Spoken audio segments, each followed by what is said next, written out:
ये दुर्भाग्यपूर्ण घटना उपरे मो पूर्व भी कही एवं भी कहूँ ये एक संवेदनशील घटना उपरे विरोधी राजनीति करने अत्यंत दुर्भाग्यजनक।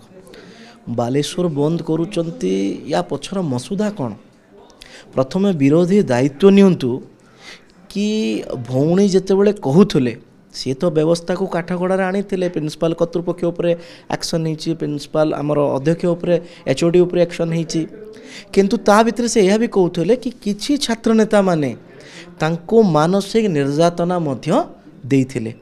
जदि सही मानसिक निर्यातन होथुवा छात्र मानकर दल से समय मानसिक निर्यातना दउथला आउ एबे आसिक बालेश्वर बंद करूचंती टायर जलाउचंती ये को प्रकार कथा माने चटुटा तांकर आइंस आउ बेंटोटा निरामिष एटा हेई परिबनी।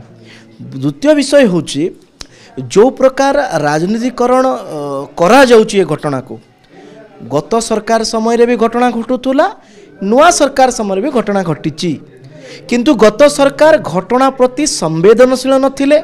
मुख्यमंत्री केबे पीड़ितांकर परिवार को भेटु नथिले सहायता घोषणा करू नथिले कि कोनोसी एक्शन नौ नथिले आउ सबुठु बड़ कथा अरेस्ट मध्य कराउ नथला किंतु एबे एक्शन होची सहायता होची एवं मुख्यमंत्री राष्ट्रपति पर्यंत निजे जाइकी भेटिकी सहानुभूति समवेदना ज्ञापन करुचंती।